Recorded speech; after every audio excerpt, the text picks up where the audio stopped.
রবীন্দ্রনাথ ঠাকুরকে অপমান করেছেন বিজেপি সাংসদ, অভিযোগে সরব তৃণমূল। কর্ণাটকের বিজেপি সাংসদ, তার যে মন্তব্য, সেই মন্তব্যে রীতিমতো তোলপাড়। অভিযোগ করছে তৃণমূল, তিনি অপমান করেছেন শুধুমাত্র রবীন্দ্রনাথ ঠাকুরকে নয়, জাতীয় সঙ্গীতকে অপমান করেছেন। দেশ বিরোধী মন্তব্য, তোপ দাগছে তৃণমূল। কি এমন মন্তব্য করেছিলেন কর্ণাটকের বিজেপি সাংসদ, কি বলেছিলেন তিনি জাতীয় সঙ্গীত নিয়ে? শুনুন। ಜನಗಣಮನ ರಾಷ್ಟ್ರಗೀತೆ ಏನಿದೆಯೋ ಅದಕ್ಕೆ ಸರಿಸಮವಾದ ರಾಷ್ಟ್ರಗೀತೆ ಅಂತ ಒಂದೇ ಮಾತ್ರ ಇದ್ದೇ ಇದೆ. ಜೊತೆಗೆ ಆ ಬ್ರಿಟಿಷ್ ಅಧಿಕಾರಿಯನ್ನ ಸ್ವಾಗತಿಸೋದಕ್ಕೆ ರಚನೆ ಮಾಡಿರುವಂತ ಜನಗಣ ಮನವೂ ಇರಲಿ ಅಂತ ಎರಡನ್ನೂ ನಮಗೆ ಸೇರಿಸಿ বন্দে মাতরম প্রসঙ্গে বলতে গিয়ে তিনি বললেন জনগণ মন অধিনায়কের কথা, যেখানে তিনি বলছেন ব্রিটিশদের অভিবাদন জানানোর জন্য এই গান লেখা দাবি করছেন তিনি। আর জানিয়েই তোলপাড় রাজ্য রাজনীতি। বিজেপি অপমান করছে বাংলাকে, বিজেপি সাংসদ রবীন্দ্রনাথ ঠাকুরকে অপমান করছেন বিজেপি বাংলা বিদ্বেষী। তোপ দাগছে তৃণমূল।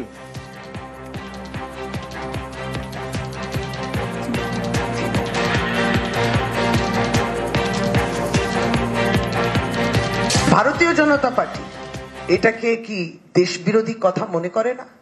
জাতীয় সঙ্গীতকে আপনি অবমাননা করলেন, তাহলে উনি অ্যান্টি ন্যাশনাল নয়? আর আমরা যখন প্রশ্ন করি আমরা হয়ে যায় দেশ বিরোধী। সর্বভারতীয় তৃণমূল কংগ্রেস, আমরা সেই কর্ণাটকের যিনি এমপি, মাননীয় সাংসদ এবং যিনি প্রাক্তন ওখানকার স্পিকার ছিলেন, তার এই মুহূর্তে তার রেজিগনেশন আমরা ডিমান্ড করছি।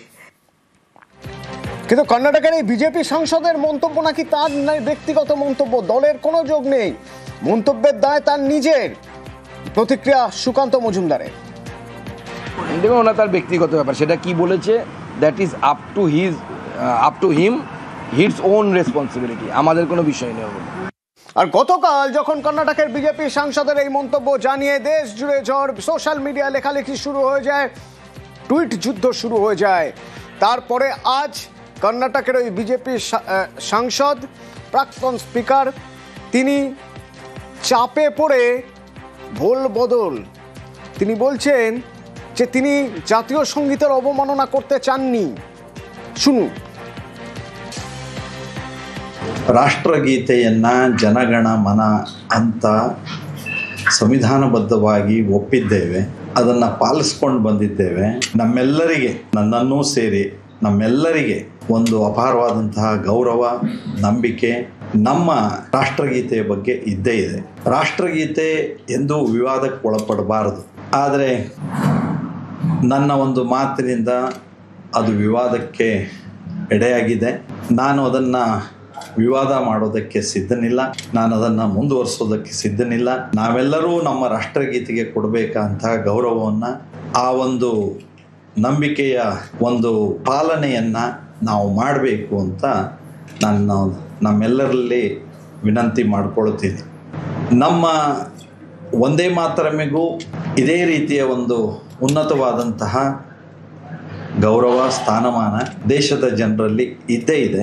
ಅದನ್ನೂ ಸಹ ನಾವು ರಾಷ್ಟ್ರಗೀತೆ ಜನಗಣ ಮನದಂತೆ ಒಂದೇ ಮಾತರಮನ್ನೂ ಸಹ ಸರಿಸಮವಾಗಿ ನೋಡ್ತಾ ಇರುವಂಥದ್ದು ಈ দেশದ ಒಂದು সৌভাগ্যದ ಸಂಗತಿ ಅಂತ ನಾನು ನಂಬುತ್ತೇನೆ। গতকালের পর আজ 180 ডিগ্রি ঘুরে গিয়ে তিনি বলছেন যে আমাদের দেশের সৌভাগ্য, জনগণ মন বন্দে মাতরম একসঙ্গে উচ্চারিত হয়। কিন্তু গতকাল বন্দে মাতরম প্রসঙ্গে বলতে গিয়ে আসলে বিজেপির এখন বন্দে মাতরমের সার্ধ শতবর্ষ উদযাপন চলছে দেশ জুড়ে, দেশের বিভিন্ন জায়গায়। প্রধানমন্ত্রী নরেন্দ্র মোদী আজ বক্তব্য রেখেছেন এই সার্ধ শতবর্ষ নিয়ে বন্দে মাতরমের। দেশ জুড়ে 26শে নভেম্বর পর্যন্ত বন্দে মাতরম যাত্রা চলবে বিজেপির, জানিয়ে তৃণমূলের কটাক্ষ।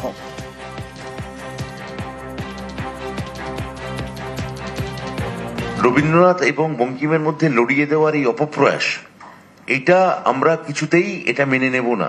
বন্দে মাতরমের 150 বছর তারা করছেন, খুব ভালো, কিন্তু রবীন্দ্রনাথের সঙ্গে বঙ্কিমের এই লড়িয়ে দেওয়ার অপপ্রয়াস বঙ্কিমকেও কিন্তু ফাইনালি আমি বলছি যে বঙ্কিমের ক্ষেত্রে এই ন্যারেটিভ আছে, বিবেকানন্দকে নিয়ে যে অস্বস্তি বিজেপির আছে, বঙ্কিমকে নিয়েও আছে, সেটাও কিন্তু আগামী দিনে প্রমাণিত হবে। এই যে বন্দে মাতরমের সঙ্গে জনগণ মনের যে লাগিয়ে দেওয়ার চেষ্টা হচ্ছে, যে বিভাজন করার চেষ্টা করা হচ্ছে, এটা তারই একটা সুদূর প্রসারী, এই এজেন্ডার এটা একটা সুদূর প্রসারী একটা কৌশল। বন্দে মাতরমকে রাজনৈতিক হাতিয়ার হিসেবে ব্যবহার করার মতো দুর্দিন এখনো বিজেপির কাছে আসেনি। যারা এটা মনে করছেন তারা কার্যত বঙ্কিমচন্দ্রকে অপমান করছেন। ভারতবর্ষের বিভিন্ন প্রান্তে বিজেপি নেতাদের বক্তব্য শুনুন, সেখানে রবীন্দ্রনাথ আছেন, সেখানে বঙ্কিমচন্দ্র আছেন, সেখানে স্বামী বিবেকানন্দ আছেন, সেখানে রামকৃষ্ণ পরমহংসদেব আছেন, নেতাজি সুভাষচন্দ্র বসু আছেন। আমরা কি বলবো নেতাজি সুভাষচন্দ্র বসু শুধুই বাঙালি, শুধুই ফরওয়ার্ড ব্লকের? রবীন্দ্রনাথ কি শুধু বাঙালির? বঙ্কিমচন্দ্র শুধুই বাঙালির? দুর্ভাগ্যবশত পশ্চিমবঙ্গ যে রাজ্যে আমরা বসবাস করছি, এখানে একটা রাজনৈতিক সমাজ সৃষ্টি হয়েছে, সেজন্য রাজনীতির বাইরে আমরা কিছু কল্পনা করতে পারি না। নাম বিভ্রাটে কত কি হয়, নাম বিভ্রাটে মৃত্যু হয় মানুষের। বর্ধমান মেডিকেল কলেজ, বর্ধমান মেডিকেলে 2 রোগী ভর্তি, দুজনেরই নাম এক, পদবি আলাদা। মুশকিল হলো এই নাম দেখে বিচার করে একজনের ব্লাড গ্রুপ বি আর একজনের ব্লাড গ্রুপ বি নয় এ, তো একজনের ব্লাড গ্রুপের রক্ত আরেকজনকে দিয়ে দেওয়া হলো, অভিযোগ তারপরেই রোগীর মৃত্যু। বর্ধমান মেডিকেল থেকে আমার সঙ্গে শরদিন্দু আছে, কথা বলবো একবার। শরদিন্দু, এই ভুল হলো কিভাবে? প্রথমে জানতে চাইবো, ভয়ঙ্কর ভুল, মারাত্মক ভুল, ঠিক কি ঘটনা ঘটেছিল, কি অভিযোগ উঠছে? অতনু, প্রথমেই যেটা বলা যাক যে বারবারই যেটা উঠে আসছে এই ঘটনায়, তাতে রোগীর আত্মীয়রা বলছেন এটা গাফিলতি ছাড়া অন্য কিছু নয়। নমিতা বাগদি তিনি ভর্তি হয়েছিলেন এবং তাকে সাপের কামড়ে তিনি আক্রান্ত হয়ে ভর্তি হয়েছিলেন এবং শনিবার সেই হাসপাতালে অর্থাৎ বর্ধমান মেডিকেলের নিউ বিল্ডিং এর 3 তলায় সেখানে ভর্তি হন নমিতা মাঝি। এবং নমিতা মাঝি তিনি রক্তাল্পতায় আক্রান্ত ছিলেন, তার রক্তের প্রয়োজন হয়, তার বি পজিটিভ রক্তের প্রয়োজন ছিল, সেই রক্ত নিয়ে আসা হয়, কিন্তু সেই রক্ত দিয়ে দেওয়া হলো সাপে কাটা নমিতা বাগদিকে এবং তার ফলে তার শরীরে ভুল রক্ত যাওয়ায় তার শরীর ফুলে যায় এবং তিনি অসুস্থ হয়ে পড়েন, তাকে আইসিইউতে ভর্তি করা হয়। এরপরে আজকে সেই নমিতা বাগদির মৃত্যু হলো এবং তার পরিবারের পক্ষ থেকে তার ছেলে অভিযোগ জানিয়েছেন যে চিকিৎসায় গাফিলতিতে ভুল রক্ত দেওয়ার কারণে তার মায়ের মৃত্যু হয়েছে। এবং এই যে ঘটনা, এই ঘটনায় স্বাভাবিকভাবেই চাঞ্চল্যের সৃষ্টি হয়েছে এবং হাসপাতাল কর্তৃপক্ষ বিষয়টি তদন্ত করে দেখার আশ্বাস দিয়েছে। সুপার জানিয়েছেন 5 সদস্যের তদন্ত কমিটি গঠন করে তদন্ত হবে, পাশাপাশি মৃত্যুর কারণ সম্পর্কে নিশ্চিত হতে মৃতদেহ ময়নাতদন্তে পাঠানো হয়েছে। একবার শোনা যাক কি অভিযোগ উঠছে, তারপর শুনবো হাসপাতাল কর্তৃপক্ষ তাদের কি বক্তব্য। হাসপাতালে গাফিলতির জন্যই তো মরলো এটা, আমাদের রোগী তো ভালো ছিল, চলাহাঁটা করছিল, এই রক্তটা দেওয়ার জন্যই মরলো। নমিতা মাঝির রক্ত নমিতা বাগদিকে দিয়েছে না, আমরা রক্ত চাই না, এনেও দিইনি, অন্য পেশেন্টের রক্ত দিয়েছিল, সেই জন্যই মারা গেল। তো ফেরত দিতে পারবে না, যে মেয়েটা আমাকে ফেরত দাও, তাতে দিতে পারবে না।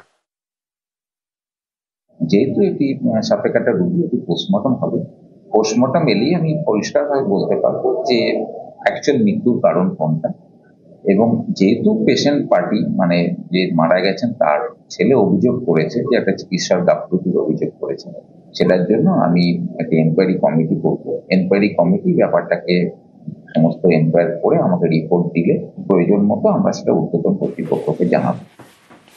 এসআইআর চলছে, স্পেশাল ইন্টেন্সিভ রিভিশন, তো সেই এসআইআর এর পদ্ধতি কি না, বুথ লেভেল অফিসাররা তারা বাড়ি বাড়ি যাবেন, সবার হাতে ফর্ম দেবেন, এসআইআর এর ফর্ম দেবেন। বারবার সব জায়গায় নোটিশে তাই লেখা আছে, বারবার বিভিন্ন সংবাদ মাধ্যমে গণমাধ্যমে সেই একই কথা বলা হচ্ছে, অথচ বিএলও বাড়ি বাড়ি যাচ্ছেন, তো কিছু কিছু ছবি সে কথা বলছে না। ধরুন মুদির দোকান, সেই মুদির দোকানে বিএলও বসে আছেন বেঞ্চে, এই দেখুন এই মুদির দোকানে বসে রাস্তায়, মুদির দোকানের সামনে রাস্তায় বসে বিএলও এখানেই ফর্ম বিলি করছেন। এ ছবি মালদার। নির্বাচন কমিশনের নির্দেশ অমান্য হচ্ছে, তো বিধিভঙ্গ হচ্ছে।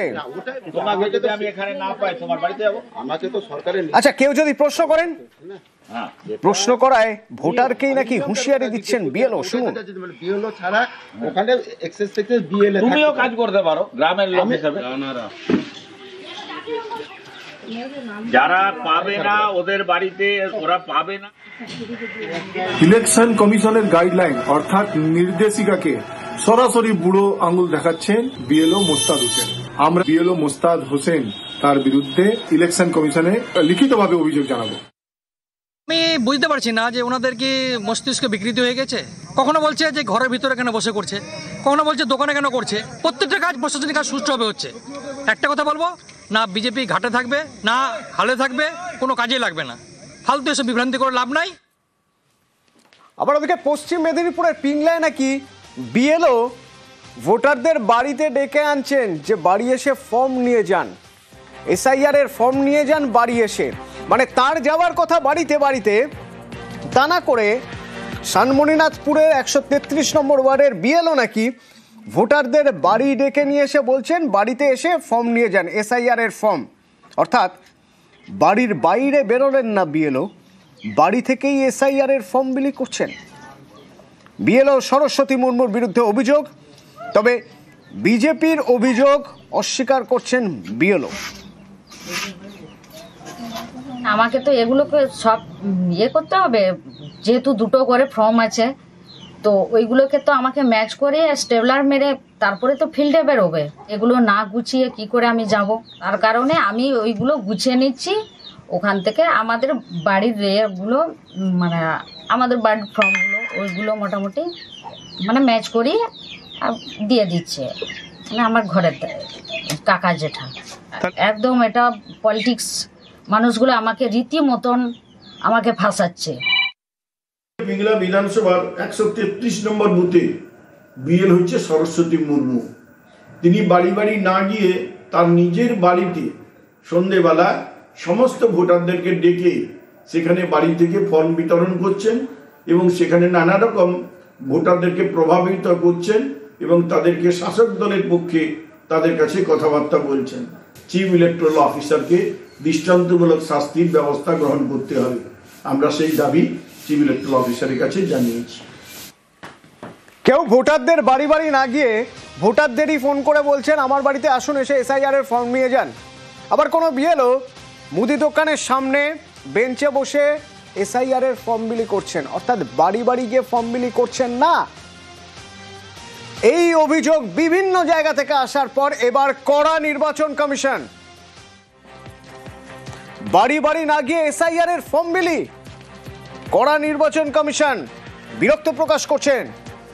কি বলছেন তাহলে কড়া হুঁশিয়ারি দিচ্ছেন তারা, কড়া ব্যবস্থা নেওয়ার কথা বলছেন। কি বলছে কমিশন জানবো। সোমরাজ হচ্ছে আমার সঙ্গে ফোনে। সোমরাজ, দেখা গেছে গতকাল একাধিক সংবাদ মাধ্যমে যে এসআইআর এর আবেদনপত্র বিভিন্ন স্কুল থেকে শুরু করে একাধিক জায়গা থেকে দেওয়া হচ্ছে, আমাদেরও তা দেখানো হয়েছিল। ফলত সেই পরিপ্রেক্ষিতে নির্বাচন কমিশনের তরফে রাজ্যের মুখ্য নির্বাচনী আধিকারিক মনোজ কুমার আগরওয়াল বিভিন্ন জেলাশাসকদের স্পষ্ট নির্দেশ পাঠিয়েছেন, যেখানে তিনি বলছেন যে সেখান থেকে ফর্ম বিলি করা হচ্ছে, এটা নিয়ে ক্ষুব্ধ খোদ জাতীয় নির্বাচন কমিশন। এবং সেই জন্য তিনি আরো একবার স্পষ্ট করে দিয়েছেন বুথ লেভেল অফিসারদের এসআইআর এর ফর্ম শুধুমাত্র বাড়িতে বাড়িতে গিয়ে দিতে হবে, আর অন্য কোনো জায়গা থেকে দেওয়া যাবে না। এই নির্দেশের পরেও যদি এমন কাজ করা হয় তাহলে কিন্তু নির্বাচন কমিশন কড়া পদক্ষেপ করবে এবং এটা নিয়ে জেলা শাসকদের যেমন সতর্ক হওয়া উচিত, তেমনি বুথ লেভেল অফিসারদেরও সতর্ক হওয়া উচিত। মুখ্য নির্বাচনী আধিকারিকের তরফে এই নির্দেশ মনে করিয়ে দিয়ে বলা হয়েছে যে বুথ লেভেল অফিসারদের বাড়িতে বাড়িতেই দিতে হবে, এটা নিশ্চিত করতে হবে জেলা শাসকদের। এটা যেমন জেলা শাসকদের দায়িত্ব, তেমনি বুথ লেভেল অফিসারদেরও দায়িত্ব। এই নির্দেশের পরেও যদি এই ধরনের ঘটনা হয় বা ছবি আসে তাহলে কিন্তু নির্বাচন কমিশন কড়া পদক্ষেপ করবে, এটাও মনে করিয়ে দিয়ে এই নির্দেশ আজ রাজ্যের মুখ্য নির্বাচনী আধিকারিক দিয়েছেন বিভিন্ন জেলা শাসক তথা ডিস্ট্রিক্ট ইলেকশন অফিসারদের বলেই কমিশন সূত্রে খবর। ধন্যবাদ সোমরাজ।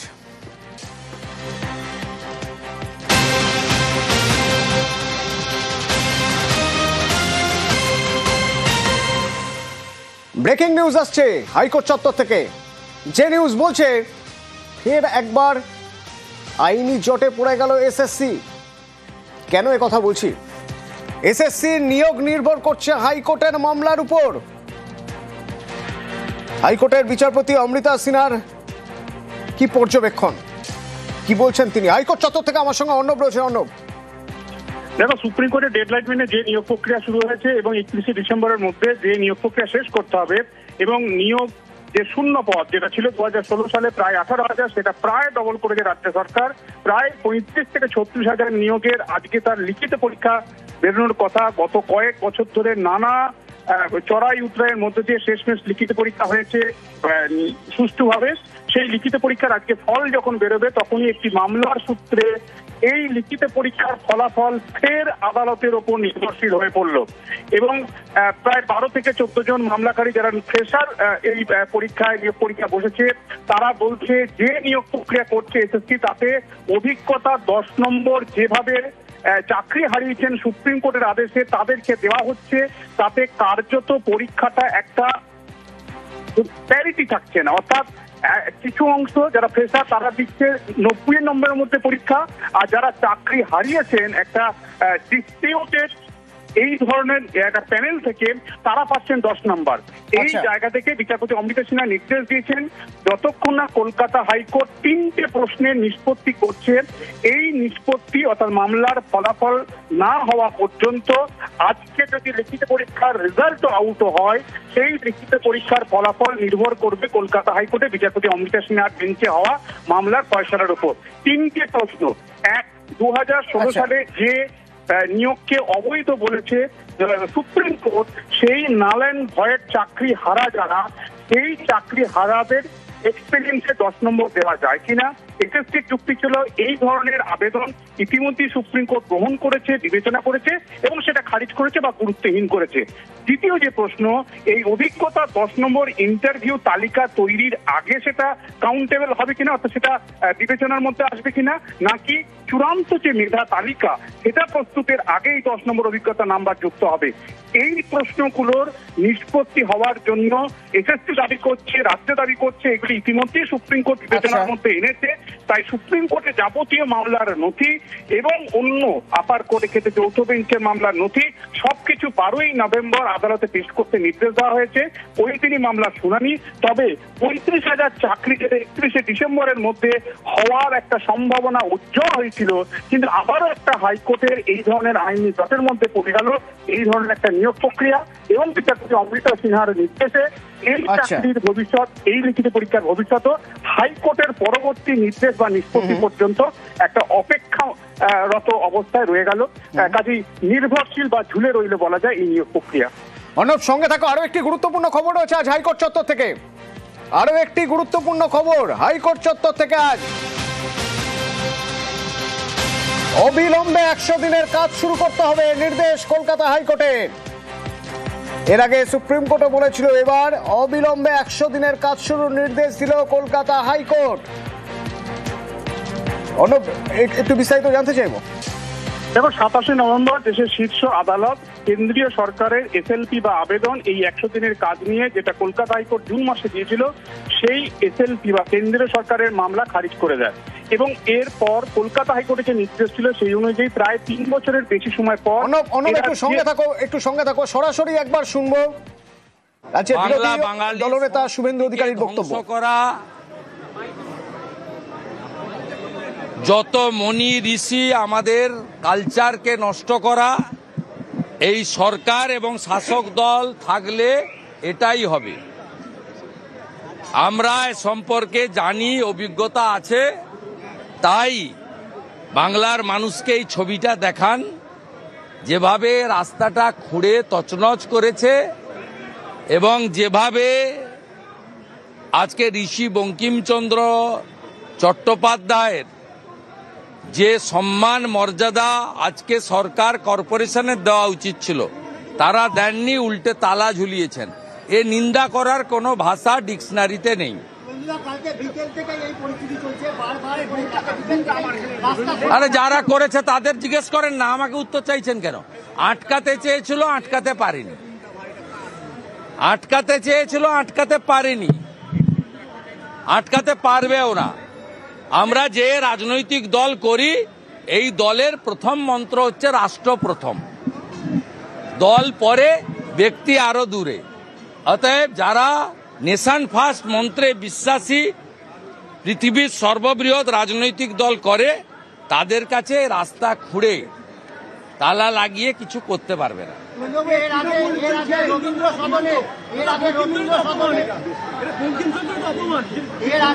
না, এরা তো করতে পারে, যারা মোহাম্মদ আলী জিন্না সোহরাবুর্দির মাইন্ডসেটে চলে তারা ঋষি বঙ্কিমচন্দ্রকে অপমান করবে, স্বাভাবিক।